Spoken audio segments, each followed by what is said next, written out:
살아계신 하나님 감사합니다. 주신 하루 예배로 시작합니다.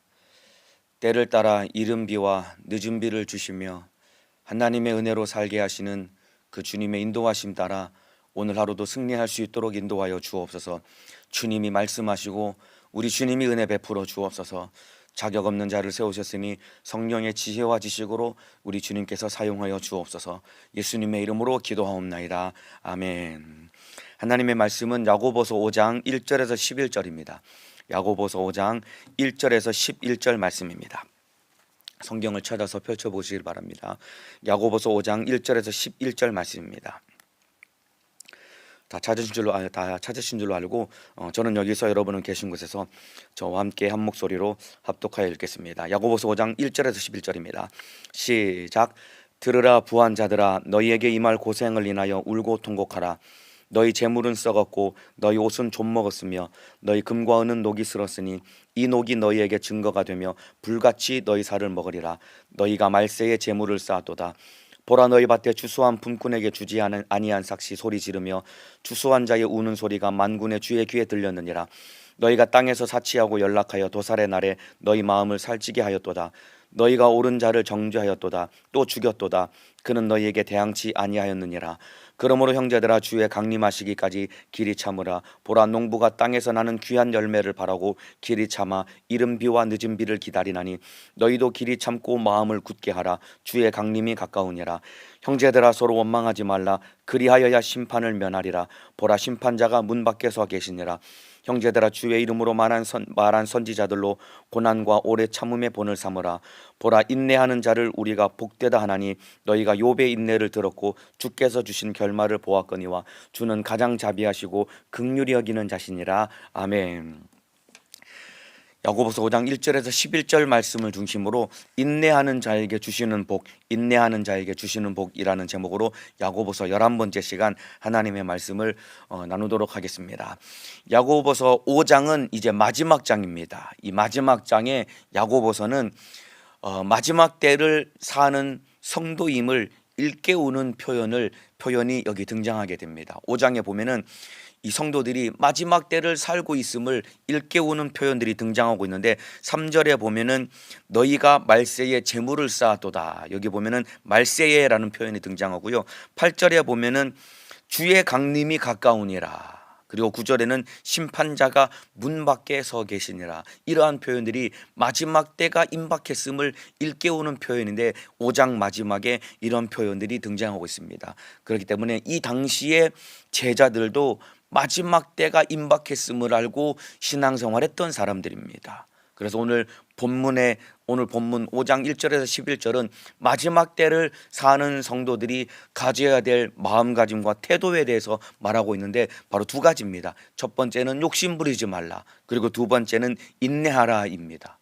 욕심 부리지 말고 인내하라는 내용은 사실 야고보서 1장에 이 똑같은 주제의 말씀이 1장에도 등장하고 있는데 1장에 기록했던 내용이 5장에 또 한 번 반복되어서 욕심 부리지 말고 인내할 것을 다시 한 번 말씀하고 있는데 반복해서 나오는 이유는 욕심 부리지 말고 인내해야 되는 것이 너무나도 중요하고 그리고 참으로 강조하고 싶었기 때문에 마지막 때를 사는 성도들을 향해서 욕심 부리지 말라, 인내하라 라고 다시 한 번 강조하며 중요한 내용임을 반복해서 말씀하고 있습니다. 마지막 때를 사는 우리 성도 여러분들, 마지막 때 욕심 부리지 말고 그리고 하나님의 뜻 안에서 인내함으로 말세를 사는 신앙생활 가운데 승리하는 믿음의 사람 되시기를 주님의 이름으로 축복합니다. 오늘 이 두 가지 내용, 욕심 부리지 말라, 인내하라, 이 두 가지 내용을 한번 살펴보도록 하겠습니다. 1절부터 6절까지가 욕심 부리지 말랍니다. 그리고 7절부터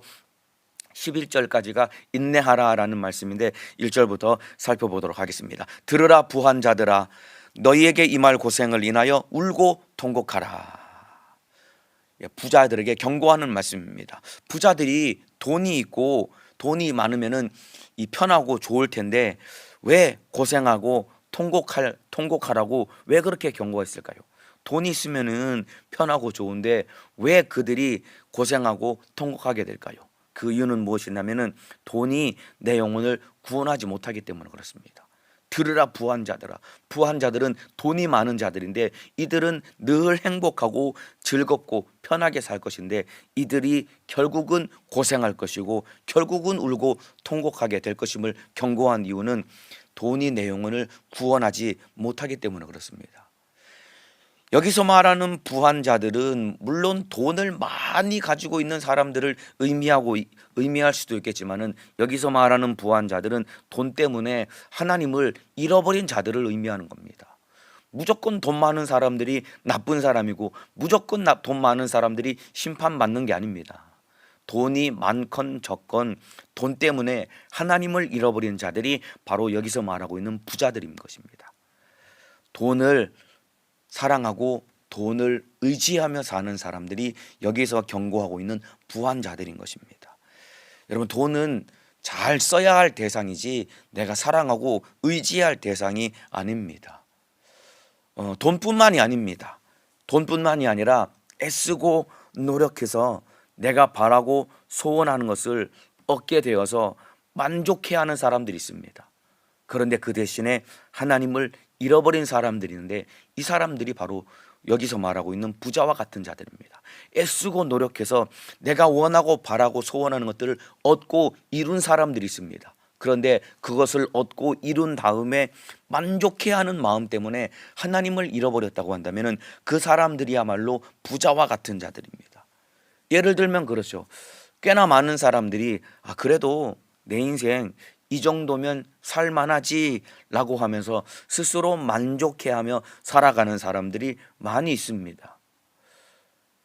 보면은 그래도 우리 신랑이 꼬박꼬박 월급 타오면서 그래도 경제적으로 큰 어려움 없이 경제적으로 안정되어 있고 빚을 좀 끼고 있지만은 집 한 칸 그래도 장만해서 이렇게 살고 있고 우리 애들도 속색이지 않고 그래도 건강하게 잘 자라서 그래도 내 인생 이 정도면 살만하지라고 스스로 만족해하며 사는 사람들이 있습니다. 그런데 그렇게 스스로 만족해하며 살면서 하나님 사랑하는 마음 그리고 하나님을 갈망하는 마음을 잃어버리고 산다면은 바로 그 사람이야말로 오늘 여기서 말하고 있는 부자와 같은 자들인 것입니다. 여러분은 어떻습니까? 하나님 사랑하는 마음, 하나님을 갈망하는 마음 잃어버리면 안 됩니다. 남편이 꼬박꼬박 월급을 받아와가지고 경제적으로 어려움 없이 안정되어 있고 빚을 좀 끼고 있지만은 집 한 칸 마련했고 우리 애들 건강하게 속썩이지 않고 잘 자란다고 해서 그리고 스스로 만족해하며 하나님을 잊어버리고 하나님에 대한 갈망하는 마음을 잃어버리면 이것이야말로 오늘 1절에 말하고 있는 들으라 부한 자들아 너희에게 이 말 고생을 내나여 울고 통곡하라. 바로 이 사람들이야말로 여기서 경고하고 있는 부자들입니다. 하나님을 사랑하는 마음 잃어버리지 말고 늘 하나님에 대한 갈망하는 마음을 가지고 우리 주님 사랑하시기를 주님의 이름으로 축복합니다. 자, 그들에게 하는 경고의 말씀이 이제 계속해서 등장합니다. 2절입니다. 너희 재물은 썩었고 너희 옷은 좀 먹었으며 너희 금과 은은 녹이 슬었으니 이 녹이 너희에게 증거가 되며 불같이 너희 살을 먹으리라. 너희가 말세에 재물을 쌓았도다. 여기 보면은 재물은 썩었답니다. 옷은 좀 먹었답니다. 그리고 그들이 가지고 있는 금과 은은 녹이 슬었답니다. 이것이 무엇을 의미하냐면은 내가 가지고 있는 모든 것들이 다 귀하고 소중하고 가치 있는 것 같지만은 결국은 그 모든 것들은 아무것도 아닌 것이고 그런 것들이 내 영혼을 책임져 주지 못한다는 것입니다. 재물과 잘 입고 있는 옷과 금과 은이 귀하고 가치 있는 것 같지만 결국은 그것이 아무것도 아니고 그러한 것들이 내 영혼을 책임져 주지 못한다는 것입니다. 그러면서 그 뒤에 이 녹이 너희에게 증거가 되며 불같이 너희 살을 먹으리라. 이것은 지옥에서 당할 고통을 의미하는 것입니다.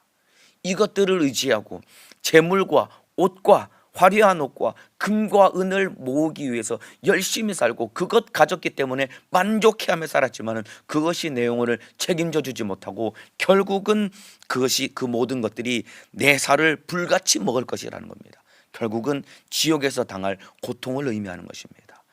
왜 지옥에서 고통당할까요? 왜 그럴까요? 왜 그러냐면은 너희가 말세에 재물을 쌓았도다. 너희가 말세에 재물을 쌓았도다. 이게 무슨 의미냐면은 말세에 재물을 쌓았도다라는 것이 어떤 의미냐면은 예를 들면 그런 겁니다. 집에 불이 납니다. 그러면은 집에 불이 나면은 얼른 빠져나와서 목숨부터 건져야 되는데 활활활 불타는 그 건물 안에 여전히 주저앉아서 주섬주섬 귀중품을 챙기고 있다라고 한다면은 이 사람이야말로 참으로 어리석은 사람 아닙니까? 불이 나면은 빨리 목숨부터 건지기 위해서 뛰쳐나와야 되는데 건물 안에서 귀중품을 주섬주섬 챙기면서 지금 불타고 조금 있으면은 확 건물이 주저앉아서 무너지게 생겼는데 그 안에서 귀한 귀중품을 챙기고 있으면은 어리석은 사람이다 이 말입니다.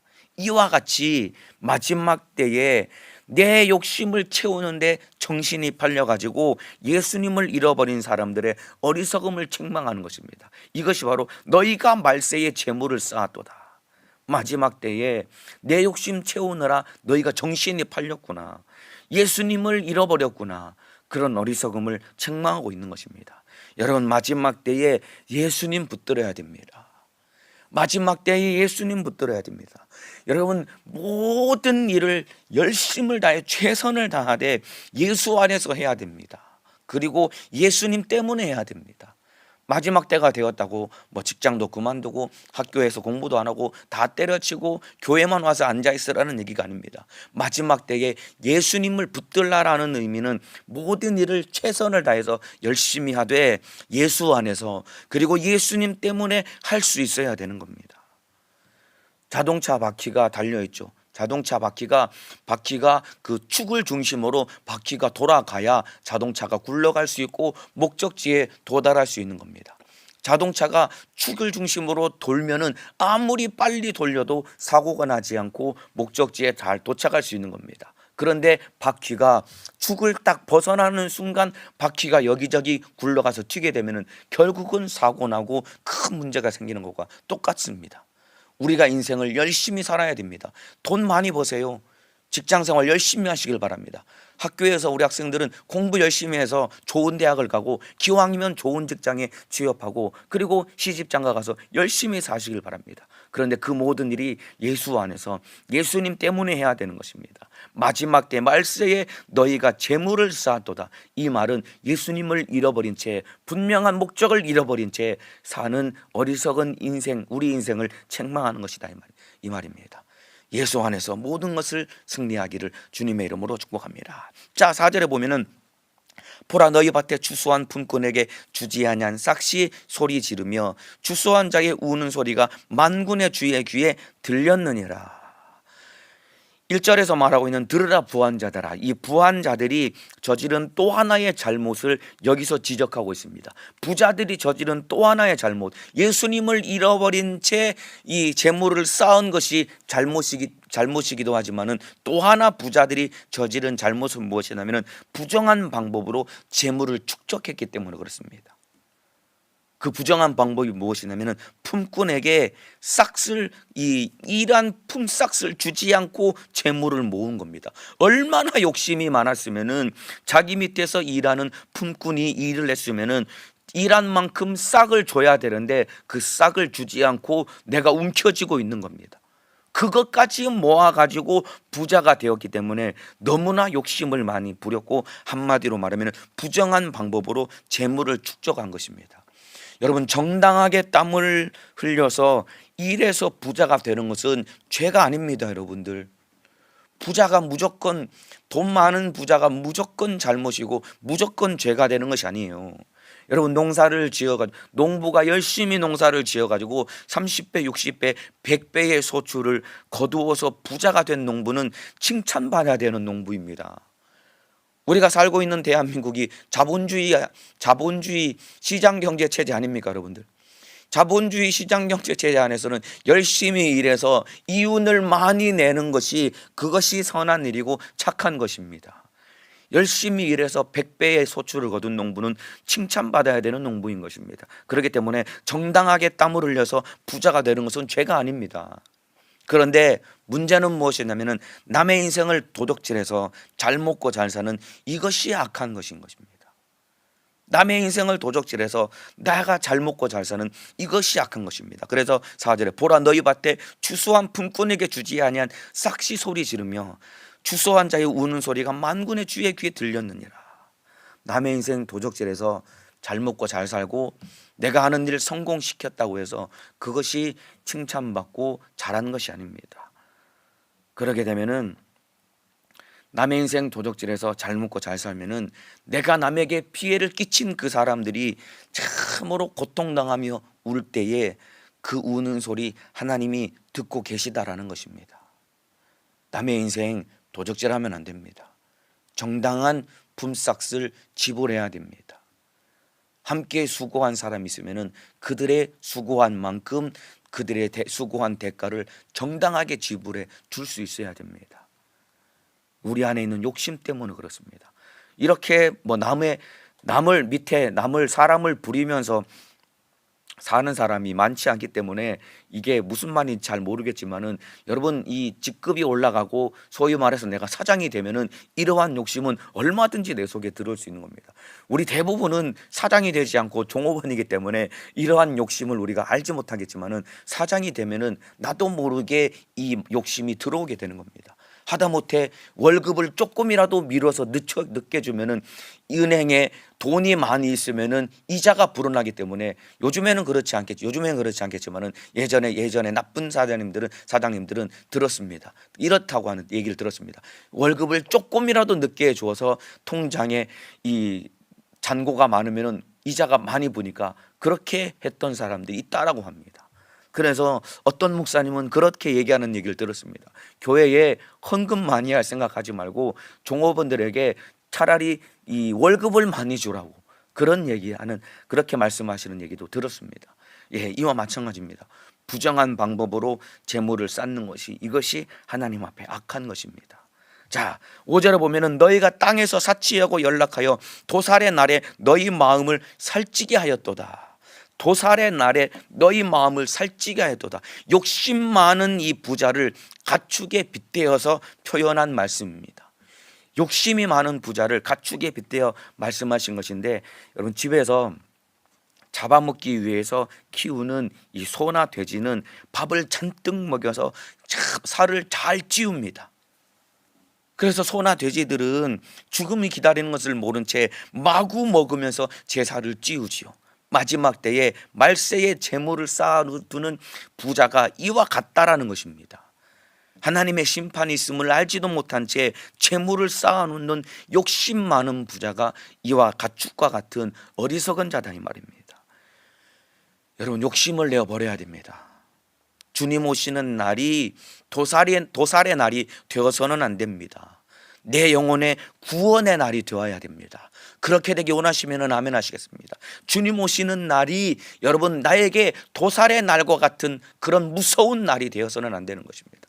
내 영혼이 구원받는 그러한 날이 되시기를 주님의 이름으로 축복합니다. 그래서 모든 것을 예수님을 붙들고 예수님을 중심으로 예수님 때문에 해야 되는 것입니다. 돈을 많이 버는 것이 이게 나쁜 것이 아니에요. 부자가 잘못이 아닙니다. 돈 많이 벌고 부자가 되시길 바랍니다. 그러나 그 돈을 하나님의 영광을 위해서 하나님의 뜻을 위해서 살아갈 수 있어야 됩니다. 그렇기 때문에 여러분, 우리는 하나님 앞에 내가 청직이라는 사실을 잊으면은 절대로 안 됩니다. 성경에 보면은 성경에 청직이라는 단어와 표현이 몇 군데 등장합니다. 성경은 우리를 청직이라고 일컫고 있습니다. 청지기는 어떤 사람이냐면은 주인의 것을 맡은 자가 청지기인 것입니다. 저와 여러분은 한평생 우리 인생을 살아갈 때 하나님이 우리에게 맡겨주신 것을 맡아서 잘 관리해야 될 의무를 가진 하나님 앞에 청지기인 것입니다. 청지기는 주인의 것을 맡아서 잘 관리하는 사람이 청지기입니다. 하나님이 우리에게 맡겨주신 것이 무엇일까요? 대표적인 것이 물질, 돈입니다. 그리고 우리에게 주신 시간도 하나님 우리에게 맡겨주신 것입니다. 그리고 내게 주신 건강도 하나님이 나에게 맡겨주신 것입니다. 물질, 시간, 그리고 건강, 이 모든 것을 하나님이 나에게 맡겨주셨기 때문에 하나님의 뜻대로 잘 사용할 수 있어야 되는 겁니다. 고린도전서 4장 2절에 이런 말씀이 있습니다. 맡은 자들에게 구할 것은 충성이니라. 청지기는 주인의 것을 맡은 자라고 방금 말씀드렸죠. 그래서 고린도전서 4장 2절에는 맡은 자들에게 구할 것은 충성이니라. 주인의 것을 맡은 청지기는 하나님 앞에 마땅히 해야 될 것은 충성된 삶을 살아가야 되는 겁니다. 하나님의 것을 맡았기 때문에 하나님의 뜻대로 사용할 수 있어야 됩니다. 내게 주신 시간, 내게 주신 건강, 내게 주신 물질, 하나님의 뜻대로 사용하고 하나님의 뜻대로 써야 되는 겁니다. 그렇지 않으면은 그것이 바로 사치요 낭비인 것입니다. 물질 하나님의 뜻대로 쓰지 않으면은 그게 바로 사치인 것입니다. 물론 비싼 물건을 사가지고 비싼 물건을 걸치고 비싼 물건을 사용하는 그것도 사치이겠지만은 여러분, 사치도 사실은 경제적인 수준에 따라 기준은 얼마든지 달라질 수 있습니다. 진짜 돈 많은 사람들은 여러분 3천만 원짜리 가방 메고 다니는 거 그거 별거 아니거든요. 그러니까 진짜 사치는, 저 같은 사람이 3천만 원짜리 가방을 들고 다니면 그것이야말로 사치겠지만은, 그러나 진짜 돈을 가지고 사치를 부리는 것은 무엇이냐면은 돈을 가지고 하나님의 뜻대로 사용하지 않으면은 그것이 사치가 되는 거예요. 권력도 마찬가지입니다. 하나님이 우리에게 힘과 권력을 주셨으면은 그 권력을 하나님의 뜻대로 사용할 수 있어야지, 권력으로 사치를 부리는 것이 무엇이냐면은 지금 러시아와 우크라이나가 전쟁이 일어나는 거 아닙니까? 권력을 줬으면은 하나님의 뜻대로 권력을 사용해야지, 권력을 가지고 사치하니까 저렇게 전쟁이 벌어지는 건 아닙니까?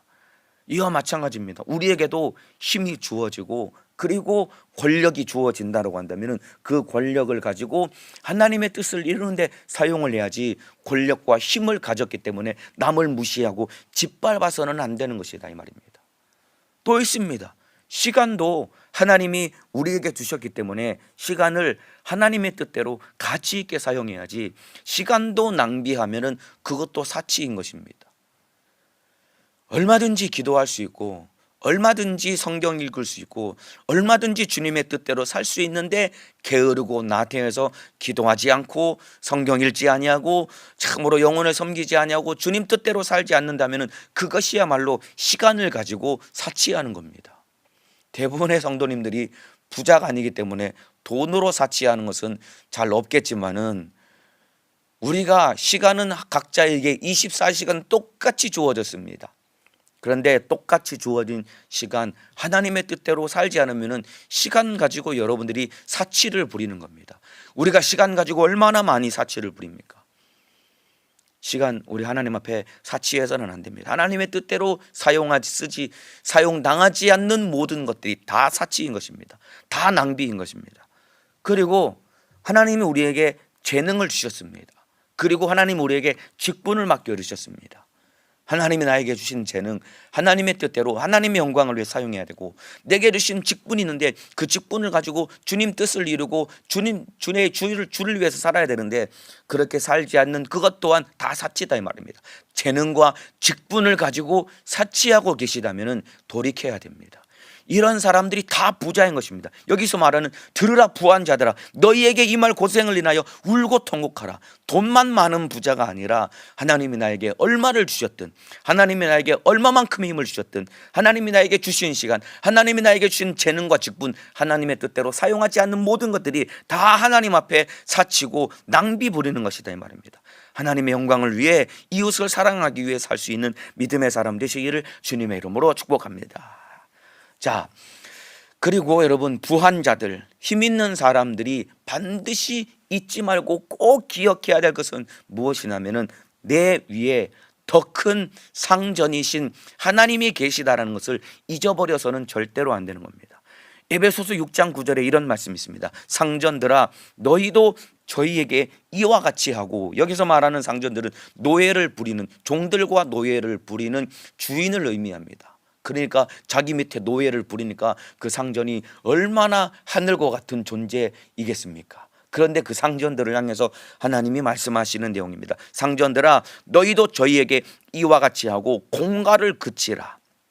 이는 저희와 너희의 상전이 하늘에 계시고, 네가 노예를 부리는 상전 같지만은 너 위에 더 큰 상전이신 하나님이 계시다라는 겁니다. 그에게는 외모로 사람을 취하는 일이 없는 줄 너희가 알미니라.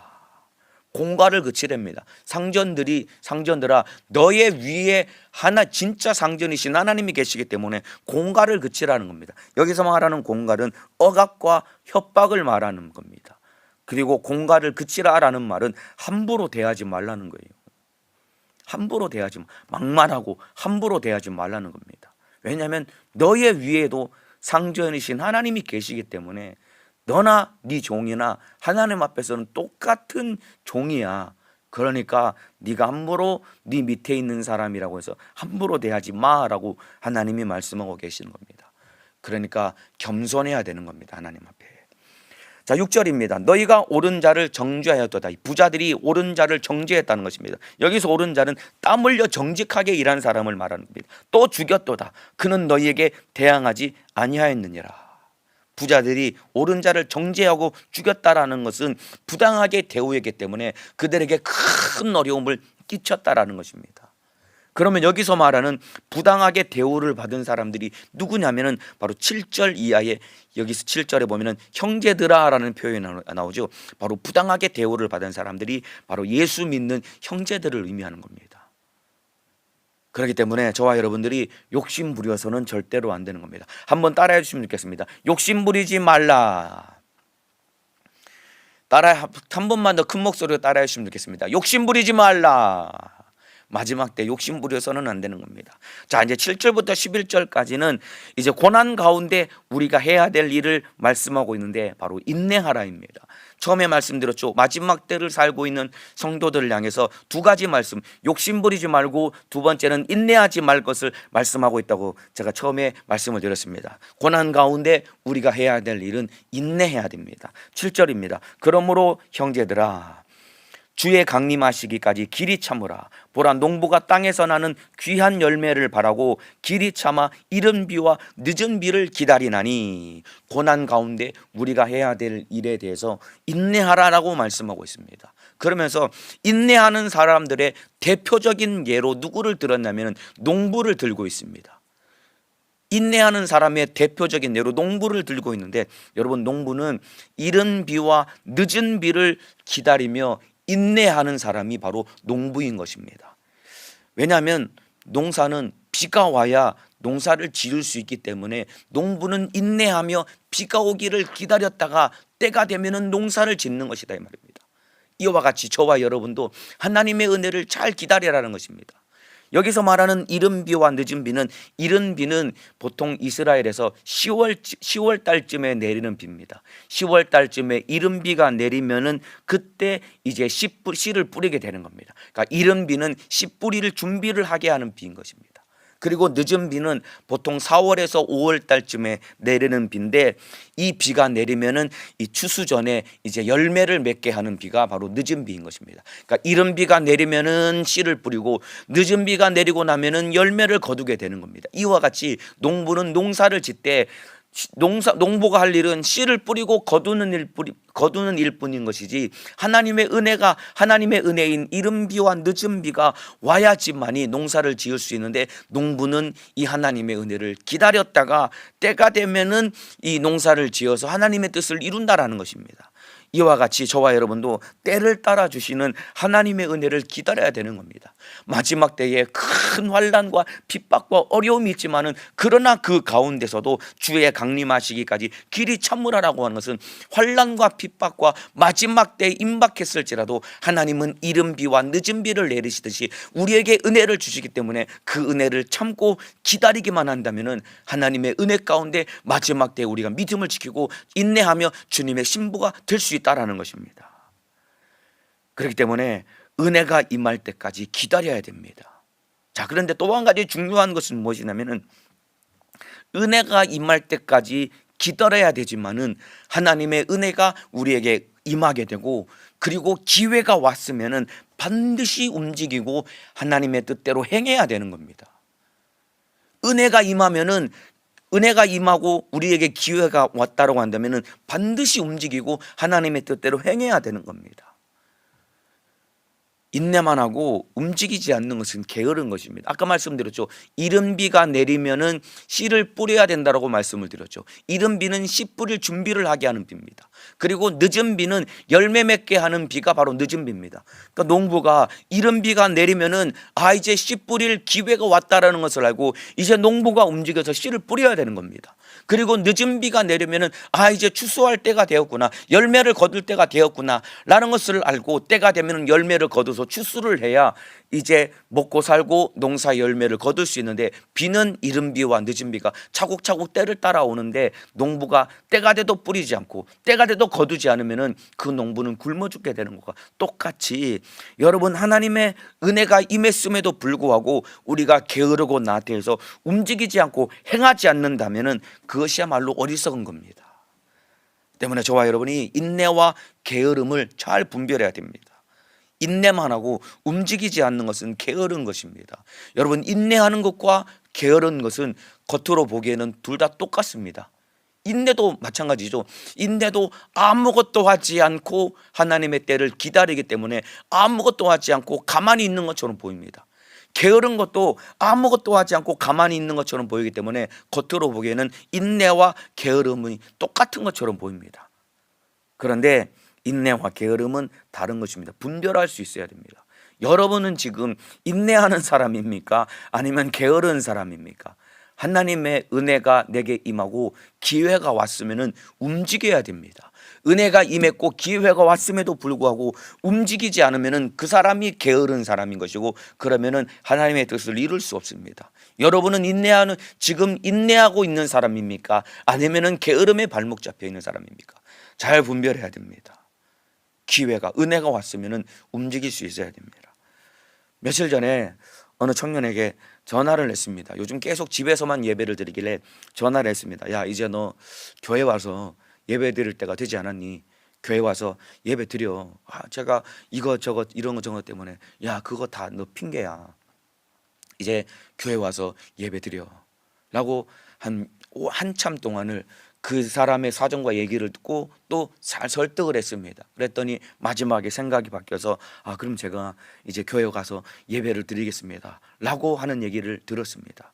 여러분, 이와 마찬가지입니다. 제가 그 사람에게 기회를 준 겁니다. 하나님이 저를 통해서 그에게 기회를 준 겁니다. 교회 올 수 있음에도 불구하고 집에서 예배드리는 그 사람에게 하나님께서 저를 통해서 기회를 준 겁니다. 그리고 그 사람은 기회를 잡고 게으르고 나태해서 이제 참으로 신앙생활을 나태하게 하는데, 이제 하나님의 은혜를 붙들고 이제 움직이기로 결단하는 겁니다. 이와 마찬가지입니다. 누군가가 여러분에게 신앙생활 잘하자고 권면을 하면은 그 권면을 잡고 움직이시기를 바랍니다.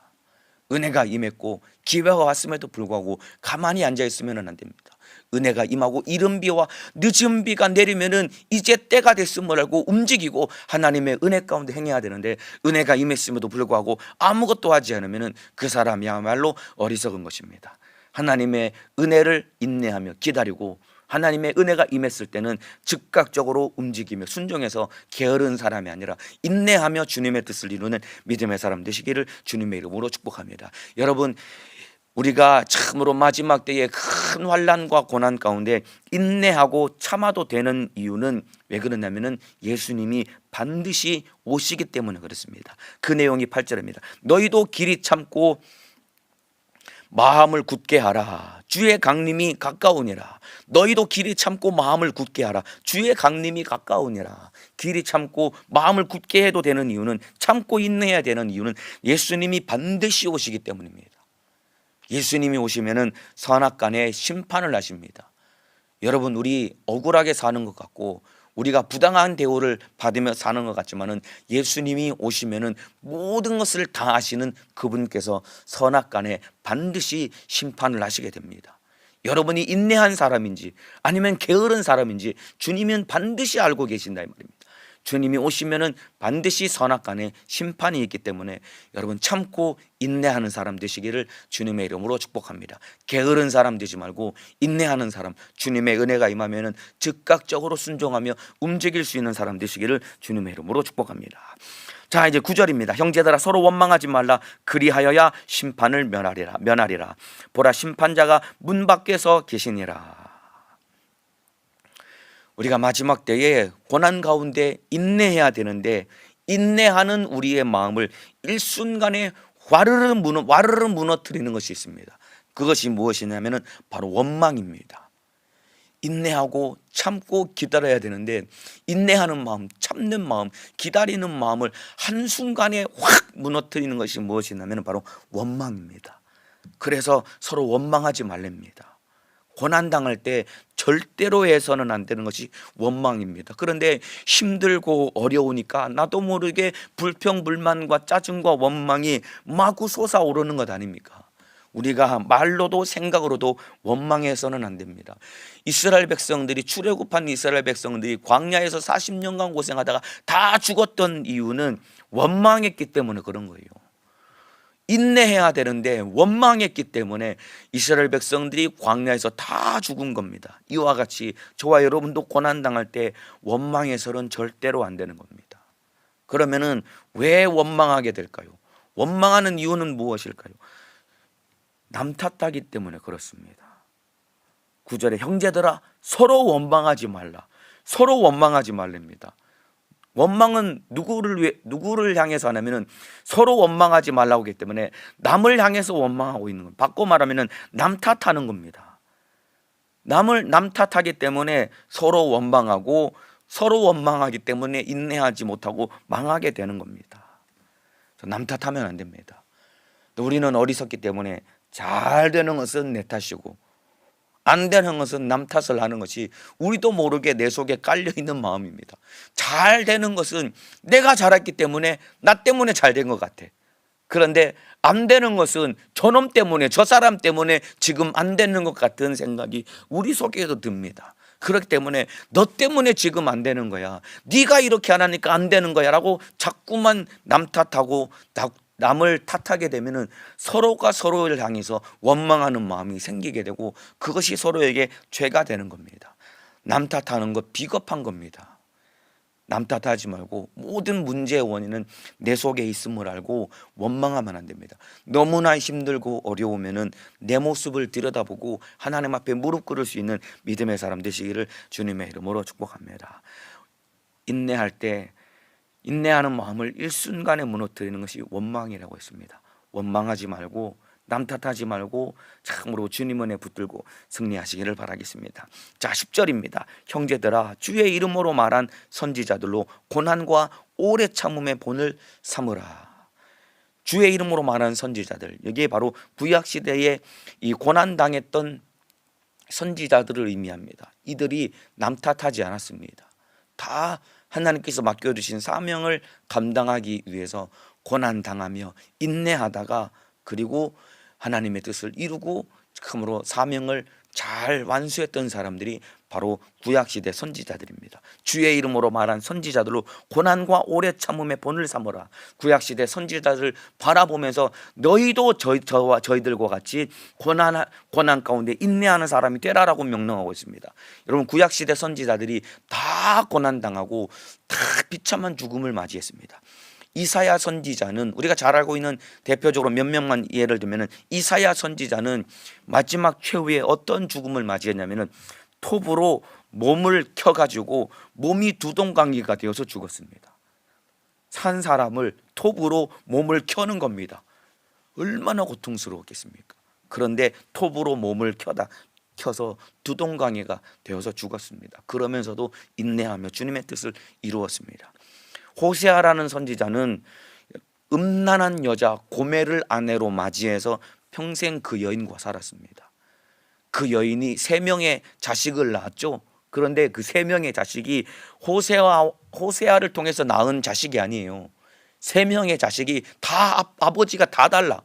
그러니까 고멜이 다 음란을 행하면서 이 남자 저 남자 만나면서 낳은 자식이 3명의 자식이다 이 말입니다. 심지어 아버지가 다 다르다 이 말입니다. 그런데 호세아가 그 음란한 여인을 데리고 살면서 음란한 이스라엘 백성들을 끝까지 품고 사랑하시려는 하나님의 마음을 호세아의 인생을 통해서 보여주시려고 호세아에게 이런 고난을 가해 주셨다 이 말입니다. 그럼에도 불구하고 끝까지 호세아는 하나님의 뜻 안에 순종했다 이 말입니다. 또 예레미야는 반대입니다. 예레미야는 또 장가를 못 갔습니다. 장가를 못 간 결혼하지 아니한 예레미야의 삶을 통해서 이스라엘 백성들 향한 또 하나님의 가슴 아픈 그 마음을 장가 못 간 예레미야를 통해서 하나님이 보여주신 것이고, 예레미야는 마지막에 구덩이에 빠졌다가 결국은 맨 마지막에 돌에 맞아 죽게 되는 겁니다. 이와 같이 구약시대 선지자들이 다 인내했습니다. 인내하며 사명을 감당했습니다. 너희도 이와 같이 고난 중에 인내하라고 우리 주님이 말씀하시고 계시는 겁니다.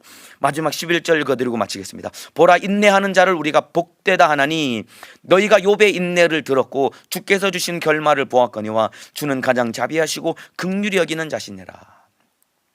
대표적인 인내의 사람은 욥이죠. 욥이 하나님 앞에 인내했습니다. 큰 모진 고난을 당했지만은 욥이 인내했습니다. 그러면서 욥이 보라, 인내하는 자를 우리가 복되다 하나니, 욥이 마지막에 인내했기 때문에 하나님으로부터 큰 복을 받았습니다. 그러면서 주께서 주신 결말을 보았거니와.